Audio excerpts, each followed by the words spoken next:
አንዳንድ ሰዎች የተከለከለውን ካልተከለከለው ስለሚቀላቅሉ እንደው ሙህሪም ለሆነ ሰው የሚፈቀዱት ነገሮች ምንድናቸው ያደርጋቸው ሙባህ የሆኑት? እኛ ሀገር በሚሄዱ ሰዎች አሁን የራሳችን ቀጥተኛ ሚቃት የለንም። ሚቃታችን ከየመን ነው የሚቀርበው። ለጥንቃቄ እዚሁ ቦሌ ኢህራም ማድረጉ ይመረጣል ማለት ነው። ለበይክ ሲሰባ እንደ ዞር እያለ ያሉ ምን ነካሰው ምንድን ነው የሚጮኸው? እንግዳ ነገር ነው ጭራሽ እንግዳ ነገር። የእርክበት አላማ እኮ ነው። ሱዲ ከሆነ ይናገራል፣ ራሱ መግለጫ ይሰጣል፣ በእንግሊዝኛም በአረበኛም ይናገራል ማለት ነው። ግን ቀድሞ ለገባ ሰው እዛው ኢባዳ እያረኩኝ ይጠብቃለሁ ላለ ሰው ተዙል ህጃ ጀምሮ ኢህራም አድርጎ መግባት ይችላል። ለበይክ አላሁመ ለበይክ لبيك لا شريك لك لبيك إن الحمد والنعمة لك والملك لا شريك لك. بسم الله الرحمن الرحيم. الحمد لله رب العالمين والصلاة والسلام على أشرف الأنبياء والمرسلين نبينا محمد وعلى آله وصحبه وسلم تسليما كثيرا. أما بعد السلام عليكم ورحمة الله وبركاته. ውድ ተመልካቾቻችን የተለያዩ ሐጅ ጋር ተያያዥነት ያላቸውን እንዲሁም በተደጋጋሚ በየጊዜው የሚነሱ ጥያቄዎችን ሐጅን ለመረዳት በሚል ለሸኻችን ሼኽ ሰዒድ አሕመድ ሙስጠፋ ሐፊዘሁላሁ ተዓላ ወረዓህ ጥያቄዎቻችንን እያቀረብን እንገኛለን። ሼኽና ዛሬ የምንጀምረው ሶስተኛ ክፍል ጥያቄዎቻችን የምናይበትን ፕሮግራም ላይ አንዳንድ መዋቂቶች አሉ። በተለይ ከወቅት ጋር የተያዙትን ቀድመን እንመልከትና በጊዜ ረገድ ሐጅ የሚፈጸምባቸው ወቅቶች አሉ። እነዚህ ወቅቶች ምን ወቅቶች ናቸው? ቁርአን ላይ ያው ጠቀስ የተደረገ ነገር አለና እነዚህ ወራቶች እነማን ናቸው ሐጅ የሚፈጸምባቸው? ወራቶች ቅድም በመጠኑ ለመጠቆም ሞክሬያለሁኝ። ያው الحج أشهر معلومات فمن فرض فيهن الحج فلا رفث ولا فسوق ولا جدال في الحج ይላል። መጀመሪያ የዙልቂዕዳ ይጀምራል። ማን ነው? ሸዋል፣ ዙልቂዕዳ፣ ዙልሂጃ ሶስት ወራቶች በተከታታይ ማለት ነው በጥቅሉ ሲወሰዱ። ግን በተግባር ሐጁ የሚካሄደው ያው ዙልሂጃ ውስጥ ነው ማለት ነው። ግን ቀድሞ ለገባ ሰው እዛው ኢባዳ እያረኩኝ ይጠብቃለሁ ላለ ሰው ተዙል ህጃ ጀምሮ ኢህራም አድርጎ መግባት ይችላል ማለት ነው። ዙልቂዕዳም ላይ የሚገባ ኢህራም አድርጎ መግባት ይችላል። ዙልቂዕዳም ተገባ እንደዛው ይችላል ማለት ነው። ሐጁ ግን የሚደረገው ዋና የሐጅ ተግባራቶች ከ9ኛው ቀን ነው የሚጀምረው ወይም ከ8ኛው ቀን ቢያንስ 8ኛው ቀን ያው የሐጅ ስራ ተርዊያ ሚና ሄደን የምናድርበት የሐጅ ስራ ተጀመረ ማለት ነው። ያ ተግባሩ ነው። ግን በኢህራም አድርጎ ጧዋፈል ቁዱም አድርጎ የመግቢያ ጧዋፍ አድርጎ ዝም ብዬ ኢባዳ እያረኩ ቆያለሁ ለሚል ሰው ዙልቂዕዳም ጀምሮ ዙልሂጃም ሸዋልም ጀምሮ ሊሄድ ይችላል ማለት ነው። እና እነዚህ ሶስት ወራቶች የሐጅ ወራቶች በማለት ይታወቃሉ ማለት ነው። ዋናው ስራ ግን በ8ኛው ቀን ይጀምራል። 9ኛው ዋናው ነው ወሳኙ አልሐጁ አረፋ የተባለው። 10ኛው ደግሞ አልሐጀል አክበር የተባለው የውመ ነህር ይባላል። ጧዋፈል ኢፋዳ የሚደረግበት፣ ቁርባን የሚታረድበት፣ ጀመራት የሚጀመርበት ይሆናል ማለት ነው። ከዛ በኋላ የአያሙ ሚና የሚባሉ ደግሞ 3 ቀናቶች አሉ በተከታታይ አያመ ተሽሪቅ ይባላሉ። እዛው ሚና ላይ በኢባዳ ተጠምዶ ይኖራል። ያው ተፈለገ እየተመላለሰ ጧዋፍ ማድረግ ይችላል። አለበለዚያ ጧዋፉን ማዘግየትም ይችላል። ግን 3 ቀን ቆያለሁ ካለ ያው 3ቱም ቀን ሚና ማደር አለበት ማለት ነው። የሚቸኩል ከሆነ ደግሞ 2 ቀን ግዴታ ነው። 2ቱን ቀን ተጨረሰ በኋላ 3ኛው ቀን ፀሐይ ተመግባቱ በፊት ወደ መካ መምጣት አለበት ማለት ነው። ፈመን ተአጀለ ፈላ ኢስመ ዐለይሂ ወመን ተአኸረ ፈላ ኢስመ ዐለይሂ እንዳለው ማለት ነው። እና እዚህ ኢህራም ቦታዎች ላይ ቅድም ለመጥቀስ እንደሞከርኩት ያው የለምለም የሚባሉ ዙልሑለይፋ የሚባሉ ቀርን የሚባሉ ቦታዎች አሉ። እነዛ በኢራቅ ለሚመጡ ሰዎች ራሳቸው ቦታ አላቸው። በሻም ሀገር ለሚመጡት የብቻ ቦታ አላቸው። በየመን ሀገር ለሚመጡት፣ ነጅድ ደግሞ በሪያድ በኩል የሚመጡት ሌሎች ቦታዎች ናቸው። በዛ በመካ ዙሪያ የሚገኙ ቦታዎች ናቸው። ሁሉም በየአቅጣጫው ማለት ነው። እነዚህ የታወቁ 5 ኬላዎች አሉ። ሌላው ሀገር እንግዲህ ከመጣ ወደ አቅራቢያው ይጠቃለላል ማለት ነው። በየመን አካባቢ የሚሄድ ካለ በየመን አቅጣጫ ሲደርስ ኢህራም ያደርጋል። በየመን ይሆናል። በኢራቅ የሚመጣ ካለ በዛ ቀርነል መናዚል የሚባለው፣ በሪያድ የሚመጣ ካለ ደግሞ ሰይለል ከቢር የሚባል ቦታ አለ ጧኢፍ ላይ ማለት ነው። እነዛ ቦታዎችን በትክክል እንዳያልፍ መጠየቅ ይኖርበታል። በተለይ በተናጠል የሚሄድ ሰው አስተናጋጅ ካለ ችግር የለውም። ያው በአሁኑ ጊዜ ቢዕሰተል ሐጅ የሚባል አለ። ያ ያውቀዋል ቦታውን፣ ሄዶ በሚገባበት ቦታ ያደርጋል። እኛ ገር በሚሄዱ ሰዎች አሁን የራሳችን ቀጥተኛ ሚቃት የለንም። ሚቃታችን ከየመን ነው የሚቀርበው። በየመን አቅጣጫ የሚሄዱ ሰዎች የለምለም የሚባል ቦታ አለ። በዛ አቅጣጫ ስንደርስ ነው ኢህራም የምናደርገው። ይህ አቅጣጫ ደግሞ ሙቃቢል የሚሆነው ባህር አህመር ነው፣ ቀይ ባህር ላይ ነው። የብሳል የለም ማለት ነው። ስለዚህ አንችልም እና ለጥንቃቄ እዚሁ ቦሌ ኢህራም ማድረጉ ይመረጣል ማለት ነው። ምክንያቱም አጭር ነው ሰዓቱ። አልፈህ የምትገባ ቀደም ብለህ ማለት ይቻላል። በአሁኑ ጊዜ ግን አስቀድመው መዲና ይወስዷቸዋል። መዲና የሚወስዷቸው ከሆነ ከዚህ ሳይደረግ ቀጥታ መካ ሳይገቡ አልፈው መካን መዲና ይሄዳሉ ማለት ነው። ያ ከሆነ ችግር የለውም። መዲና ይሄዳሉ፣ የተወሰኑ ቀናቶች ይገባሉ። ሲመለሱ የመዲና ሚቃት አለ ራሱ ዙልሁለይፋ የሚባል፣ በዛ ኢህራም አድርገው ይገባሉ ማለት ነው። ግን ይህንን አስቀድመው ማወቅ ይኖርባቸዋል። በመዲና ነው ምን ሄደው ወይስ በጅዳ ነው ምንገባው የሚለው ማወቅ አለባቸው። በጅዳ ነው ከተባለ እዚሁ ነው ኢህራም መደረግ ያለበት፣ አልፈው እንዳይገቡ። ምክንያቱም አየር ላይ ነው። አየሩ ራሱ የሳዑዲ አየር ከሆነ ይናገራል ራሱ ሚቃቱ ደርሷል አሁን ይላል ማለት ነው። ግን ያን የማያውቅ ሰው ይደናበራል፣ አይችልም። ኢህራሙን ሳያረግ በፊት ሊገባ ይችላል ማለት ነው። ያ እንዳይሆን እዚሁ ተዘጋጅቶ ቦሌ ላይ ኢህራሙን አድርጎ ወይም ደግሞ ለብሶ ምን ብሎ ተዘጋጅቶ ልክ ኤላን ሲደረግ ለበይክ አላሁመ ለበይክ ይላል ማለት ነው ባለበት ሆኖ።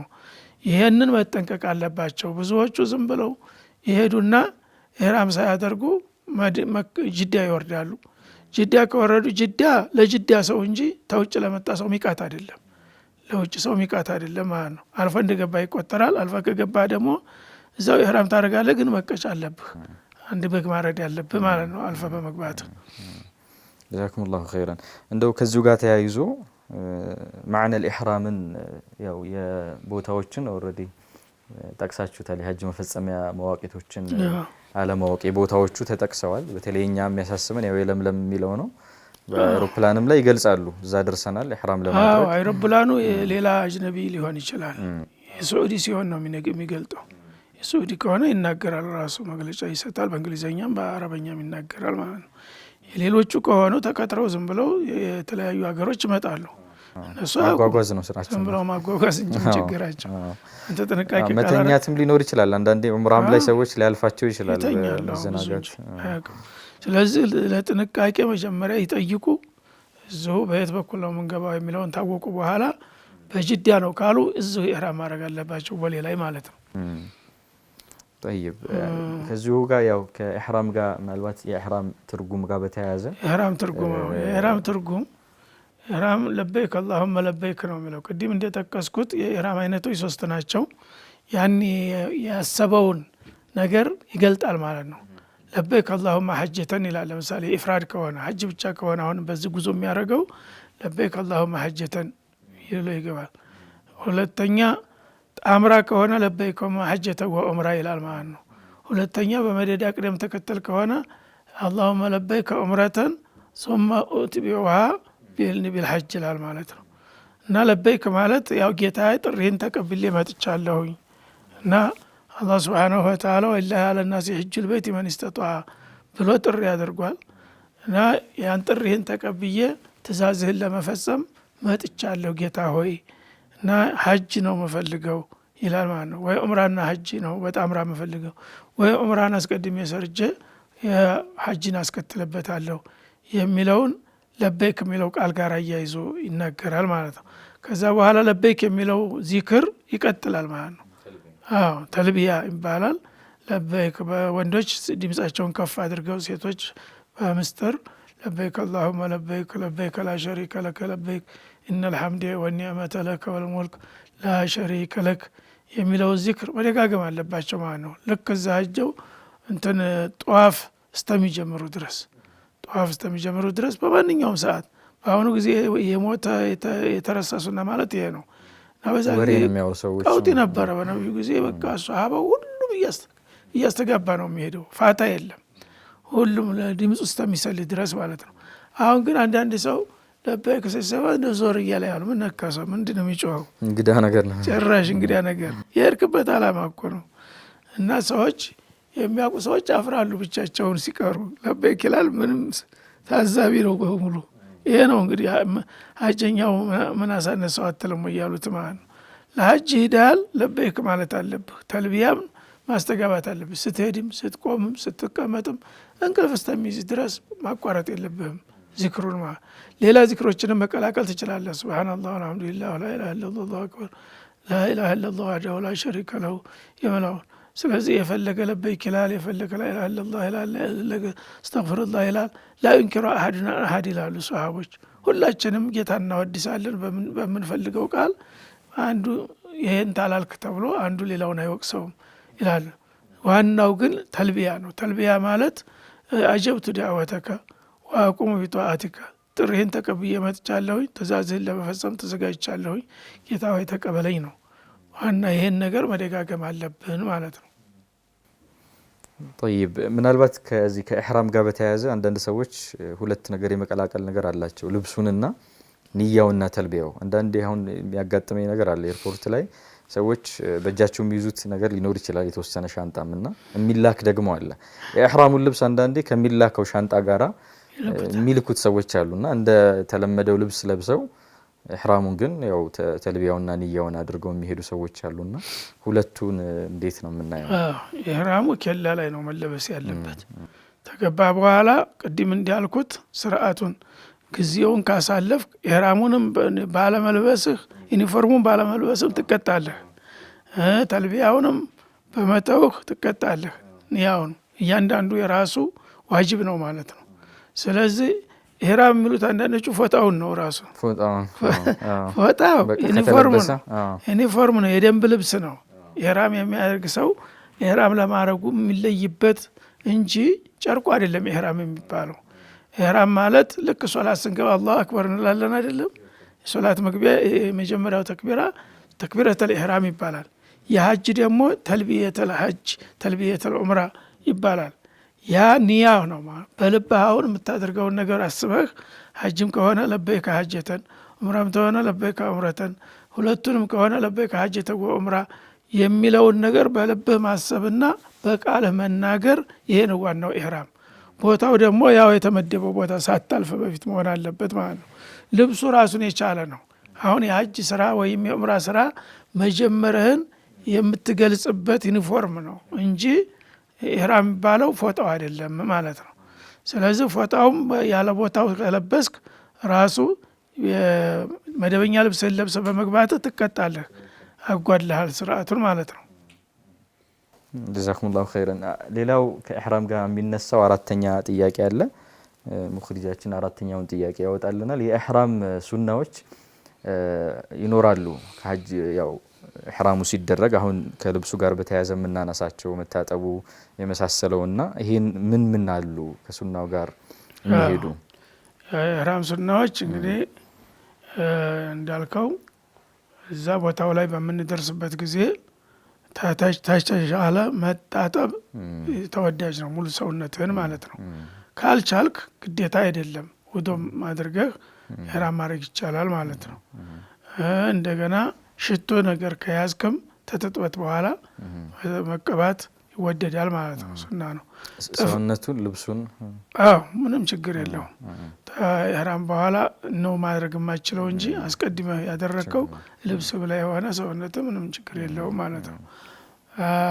ጥፍሮችን መቁረጥ አለበት። ምክንያቱም ጥፍርህ ታደገ ከኢሕራም በኋላ ሀጁን ሳታጠናቅቅ መቁረጥ ስለማትችል ለዛ ችግር እንዳያጋጥም ጥፍርህን ትቆርጣለህ መጀመሪያ ማለት ነው። እነዚህ ነገሮች አስቀድመህ ታስተካክላለህ። እነዚህ ግዴታ አይደሉም፣ ግን ማድረጉ የተመረጠ ነው ማለት ነው። መታጠብ፣ ጠጉርህን ምናልባት ማሳጠር ካስፈለገህ በጣም እንትን ብሎበት ሆነ ማሳጠር ትችላለህ። ተገባህ በኋላ እንደገና እንትን እንዳያስፈልግህ ማለት ነው። ወቅቱ ሳይደርስ እንዳትላጭ ጥፍሮችን ትቆርጣለህ። እነዚህ ነገሮችን ለማሟላት ከተቻለ ጥሩ ነው ማለት ነው። እና ተዛ ኢህራም ታደረክ በኋላ ረካዓተል ኢህራም ትሰግዳለህ በአዘቦት ቀን ከሆነ ማለት ነው። ሶላት ወቅት ከሆነ በአሁኑ ጊዜ ኪላዎቹ ብዙ ጊዜ መደበኛ ኪላዎች ትልልቅ መስጂዶች አሏቸው። መስጂዶች ስላላቸው ሶላት ወቅት ከደረስክ ለምሳሌ ዙህር ላይም ከደረስክ ፈጅር ላይም ከደረስክ ኢማሙ ጋር ትሰግዳለህ። በቃ ሌላ እንትን አያስፈልግህም ማለት ነው። ግን ዝም ብሎ አዲ በሆነ በተራ ጊዜ ላይ ከሆነ ተጣጥበህ ወይም ውዱእ አድርገህ ስታበቃ ረካዓተይን ትሰግድና እዛ ኢህራምን ታረጋለህ። የኢህራም ሱና ነች ማለት ነው። የኢህራም ሱና ናቸው ማለት ነው። በዚህ መልክ ትጀምረዋለህ ማለት ነው። ጀዛኩሙላሁ ኸይረን። በተወሰነ መልኩ መሕዙራቶች የሚከለከሉትን አንድ ሙሕሪም የሆነ ሰው ከኢህራም በኋላ የሚከለከሉ ነገሮችን በተወሰነ መልኩ አንስተነዋልና አንዳንድ ሰዎች የተከለከለውን ካልተከለከለው ስለሚቀላቅሉ እንደው ሙሕሪም ለሆነ ሰው የሚፈቀዱት ነገሮች ምንድናቸው? ቢያደርጋቸው ሙባህ የሆኑት መጀመሪያ የሚከለከሉትን ማወቁ ይሻላል። የሚከለከሉት እንግዲህ ያው ለወንዶች በተለይ በሰውነት ዙሪያ ቅርጽ ያላቸው ልብሶች መልበስ አይቻልም ማለት ነው። ብትን ልብሶች ብቻ ነው የሚሆን የሚሰግሩ ሽርጥና የሚጣፋ ነገር ብቻ ነው መሆን ያለበት ለወንድ። ሴቶች ምንም ችግር የለም የፈለጉትን ልብስ መልበስ ይችላሉ ማለት ነው። እና የተሰፋ ኢህራም ታረክ በኋላ የተሰፋ ልብስ ተለበስክ ይሄ ሙኻለፋ ነው፣ ትቀጣለህ። አንዳንድ በግ ማረግ ይኖርብሃል ማለት ነው። ስለዚህ ልክ ኢህራም ቦታ ላይ ስትደርስ የነበሩትን ልብሶችን በሙሉ አውጥተህ በፎጣ መቀየር አለብህ ማለት ነው። ፎጣውን ከለበስክ በኋላ ነው የሀጅና ዑምራህን የምታውጀው። ይሄ ዋነኛው የመጀመሪያው እንትን ነው ማለት ነው። ከዛ ቅድም እንዳልኩት የጥፍር መቁረጥ ምናምን የሚባለው ነገር ይቀጥላል ማለት ነው። ሙኻለፋ እንዳይሆን መጠንቀቅ ያለብን ነገር እንትን ታልን በኋላ ኢህራም ካረግን በኋላ ሽቶ መቀባት አይቻልም። ሽቶ ኢህራም ተደረገ በኋላ አንዳንዶቹ ኢህራም ላይ ሽቶ መቀባት ሱና ነው ማለት ሲኩና ተሐረሙ በኋላ ያረጉታል። ወይ ይረሱትና ወይም ደግሞ ኢህራም ጋር የተያያዘ ኢህራምን ታረጉ በኋላ መልሰው ይቀባሉ። መጀመሪያ ነው መቀባት ያለበት። መጀመሪያ ተቀብተህ ከዛ በኋላ ነው ኢህራም ማድረግ ያለብህ እንጂ ኢህራም ታረክ በኋላ ከተቀባህ ትቀጣለህ አሁንም ማለት ነው። መቀጫዎቹ ያው ለቻለ አንዳንድ በግ ማረድ ይሆናል፣ ካልሆነ ደግሞ ያው በሶደቃ ይተካሉ ማለት ነው። እነዚህን ነገሮች ማዕዙራቱል ሐጅ የሚባሉት ሰው ከፍተኛ ጥንቃቄ ያስፈልገዋል። ምክንያቱም ነብዩ ማን ሐጀ ወለም ይርፉስ ወለም ይፍሱቅ ከአነማ ወለደቱ ኡሙ ያሉት ለዚህ ነው። እና ሐጅ ካረክ በኋላ እንደፈልክ ማውራት የለም። በቀልድ በጨዋታም ቢሆን መስተዳደብ፣ መለካከብ፣ መቀላለድ የሚባል ነገር የለም። ቁጥብ መሆን አለብህ ማለት ነው። ተዚክር በስተቀር ያሉ ነገሮችን መጠንቀቅ ይኖርብሃል ማለት ነው። አንዳንዱ ዝም ብሎ እንደለመደ እየተሰዳደበ እንትን እያለ ይቀጥላል ማለት ነው። ከሴቶች ጋር ካለ የሴቶች መቀንጦ ቃላቶች፣ የፍቅር ቃላቶች ምናምን መለዋወጥ አይቻልም ማለት ነው። መነካካት አይቻልም። ግንኙነት ካደረገ ጭራሽ ይፈርሳል ሐጁ ማለት ነው። እነዚህን ሁሉ ማወቅና መጠንቀቅ ይኖርባል። ብዙዎቹ አያውቁም። ፍንዱቅ ይገቡና ባልና ሚስት አብረው አድረው ተገናኝተው ሐጃቸውን የሚቀጥሉ አሉ ማለት ነው። ትልቁ ስህተት ደግሞ ይሄ ነው ማለት ነው። ሴቶች እና ባልና ሚስት ሆነ የሄዱ ሰዎች ከፍተኛ ጥንቃቄ ማድረግ አለባቸው። ከኢህራም በኋላ እስተ አረፋ ተመልሰው ሚና መጥተው ጀምረተል አቀባ ወሩረው እንደገና መካ መጥተው ዋናውን ጧፍ ጨርሰው ታልሄዱ በስተቀር መገናኘት አይቻልም። አዎ ይሄን መፈታት አይቻልም ማለት ነው። ብዙ ሰዎች ግን አያውቁም። ዝም ብለው ሚናም አረፋም በአሁኑ ጊዜ ቦታ ተዘጋጅቶላቸዋል እንደለመዱ ዝም ብለው ያደርጋሉ ማለት ነው። ይሄም ጥንቃቄ ማድረግ አለበት። አረፋ በፊት ከሆነ ግንኙነቱ ሐጁ ጭራሽ ይፈርሳል ማለት ነው። አረፋ በፊት ከሆነ አረፋ ተቆሙ በኋላ ከሆነ ግን ያው ከባድ መቀጫ አለባቸው፣ ግመል ማረድ ያለባቸው ግን ሐጁ ይቆጠርላቸዋል ማለት ነው። ስለዚህ በተለይ ግንኙነትን በጣም መጠንቀቅ አለባቸው። ብዙ ሰዎች ናቸው በዚህ የሚሳሳቱት። ይህን እንኳ ሳይጠይቁ ይሄዱና በቃ ዝም ብለው ፉንድቅ እያደሩ ሀጅ ሰራን ይላሉ፣ ይመላለሳሉ። የለም ሀጃቸው ከንቱ ይሆናል ማለት ነው። ምናልባት ከማግባት ከማጨት ጋር የተያዙ ወሬዎች፣ ንግግሮች ነው። በዛ በሀጅ ስራ ላይ ሆኖ መተጫጨት ራሱ ክልክል ነው። መተጫጨት፣ ስለ ጋብቻ ማውራት ምናምን ክልክል ነው ራሱ። ሙጀመራት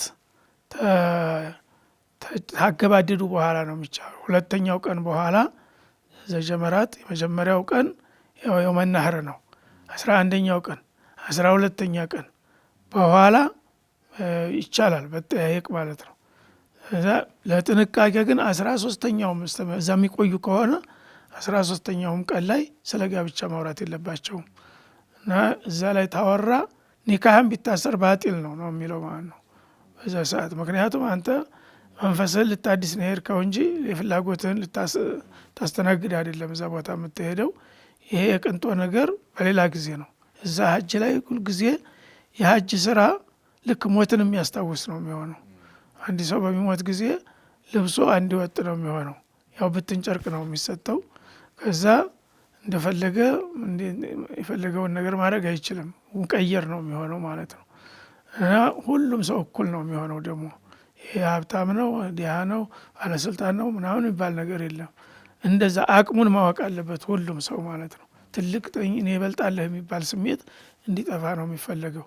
እንደገና ይሄ ደስታ ነገሮች ደግሞ የቅንጦ ነገሮች አያስፈልጉም ማለት ነው። ምክንያቱም ሰዎች እንዲጎሳቆሉ ይፈልጋል። እዛ ቦታ ሲሄድ ላላህ ብለህ የማይረባውም እንዲርበው የማይታረዘው እንዲታረዝ ሁሉም የድሆችን ህይወትም እንዲያይ ይፈለጋል ማለት ነው። እና በዚህ መልክ ነው መከድ ያለበት ነው። ጀዛኩሙላሁ ኸይረን ወባረከ ፊኩም። ውድ ተመልካቾቻችን ሀጅን ለመረዳት በሚል የተለያዩ ሀጅ ጋር የተያያዙ ጥያቄዎችን እያነሳን እያቀረብን እንገኛለን። ሰፊ ማብራሪያም እያገኛችሁ ብዙ ቁም ነገር እያገኛችሁ እንደሆነ ተስፋ እናደርጋለን። በሚቀጥለው ቀጣዩን ከዚሁ ጋር የተያያዘውን ክፍል ባላህ ፍቃድ የምንመለከት ይሆናል። ወሰላሙ አለይኩም ወራህመቱላሂ ወበረካቱ። لبيك اللهم لبيك لبيك لا شريك لك لبيك إن الحمد والنعمة لك والملك لا شريك لك